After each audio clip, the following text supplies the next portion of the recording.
दोहा संख्या 120। ससिकर सम सुन गिरा तुम्हारी, मिटा मोह सर दातप भारी। तुम कृपाल सबु संशय हरेऊ, राम स्वरूप जान मोहि परेऊ। नाथ कृपा अब गेहूँ पिसादा, सुखी भयउ प्रभु चरण प्रसादा। अब मोहि आपन किंकर जानी, यद्यपि सहज जड़ नारि अयानी। प्रथम जो मैं पूछा सोई कहूँ, जो मोह पर प्रसन्न प्रभु ऐहु। राम ब्रह्म चिन्मय अविनाशी, सर्व रहित सब उर पुरबासी। नाथ धीरहु नर तनु केहि होतु, मोहि समुझाई कहूँ वृष केतु। उमा बचन सुनि परम विनीता, राम कथा पर प्रीति पुनीता।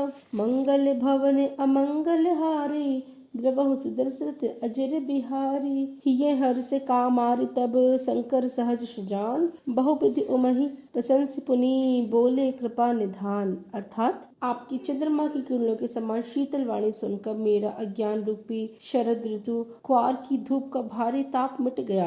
हे कृपालु, आपने मेरा सब संदेह हर लिया। अब श्री रामचंद्र जी का यथार्थ स्वरूप मेरी समझ में आ गया। हे नाथ, आपकी कृपा से अब मेरा विषाद जाता रहा और आपके चरणों के अनुग्रह से मैं सुखी हो गई। यद्यपि मैं स्त्री होने के कारण स्वभाव से ही मूर्ख और ज्ञानहीन हूँ, तो भी अब आप मुझे अपनी दासी जानकर, हे प्रभु, यदि आप मुझ पर प्रसन्न हैं तो जो बात मैंने पहले आपसे पूछी थी वही कहिए। यह सत्य है कि श्री रामचंद्र जी ब्रह्म हैं, चिन्मय ज्ञान स्वरूप है, अविनाशी हैं, सबसे रहित हैं और सबके हृदय रूपी नगरी में निवास करने वाले हैं। फिर हे नाथ, उन्होंने मनुष्य का शरीर किस कारण से धारण किया?